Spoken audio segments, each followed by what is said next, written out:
Dalam nama Bapa, dan Putra, dan Roh Kudus. Amin.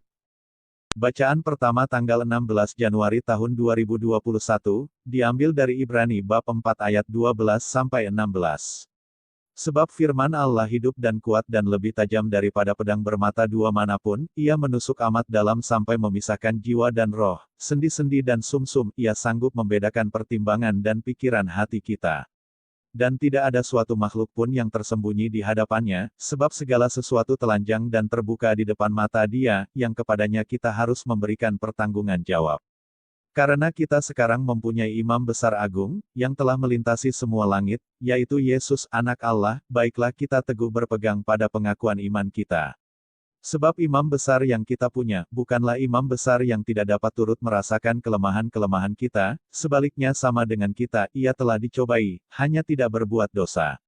Sebab itu marilah kita dengan penuh keberanian menghampiri tahta kasih karunia, supaya kita menerima rahmat dan menemukan kasih karunia untuk mendapat pertolongan kita pada waktunya.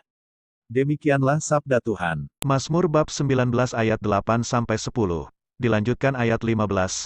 Taurat Tuhan itu sempurna, menyegarkan jiwa, peraturan Tuhan itu teguh, memberikan hikmat kepada orang yang tak berpengalaman, titah Tuhan itu tepat, menyukakan hati, perintah Tuhan itu murni, membuat mata bercahaya, takut akan Tuhan itu suci, tetap ada untuk selamanya, hukum-hukum Tuhan itu benar, adil semuanya, mudah-mudahan engkau berkenan akan ucapan mulutku dan renungan hatiku, ya Tuhan, gunung batuku dan penebusku. Demikianlah sabda Tuhan. Bacaan Injil diambil dari Injil Markus bab 2 ayat 13-17.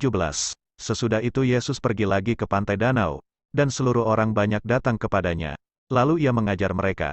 Kemudian ketika ia berjalan lewat di situ, ia melihat Lewi anak Alfeus duduk di rumah cukai lalu ia berkata kepadanya, "Ikutlah aku." Maka berdirilah Lewi lalu mengikuti dia. Kemudian ketika Yesus makan di rumah orang itu, banyak pemungut cukai dan orang berdosa makan bersama-sama dengan dia dan murid-muridnya. Sebab banyak orang yang mengikuti dia. Pada waktu ahli-ahli Taurat dari golongan Farisi melihat bahwa ia makan dengan pemungut cukai dan orang berdosa itu, berkatalah mereka kepada murid-muridnya, "Mengapa ia makan bersama-sama dengan pemungut cukai dan orang berdosa?" Yesus mendengarnya dan berkata kepada mereka, "Bukan orang sehat yang memerlukan tabib, tetapi orang sakit. Aku datang bukan untuk memanggil orang benar, melainkan orang berdosa." Demikianlah Injil Tuhan. Terima kasih telah menonton channel Firman Harian. Jangan lupa like, share, subscribe dan nyalakan lonceng notifikasinya, agar tidak ketinggalan update-update video dari kami. Tuhan Yesus memberkati.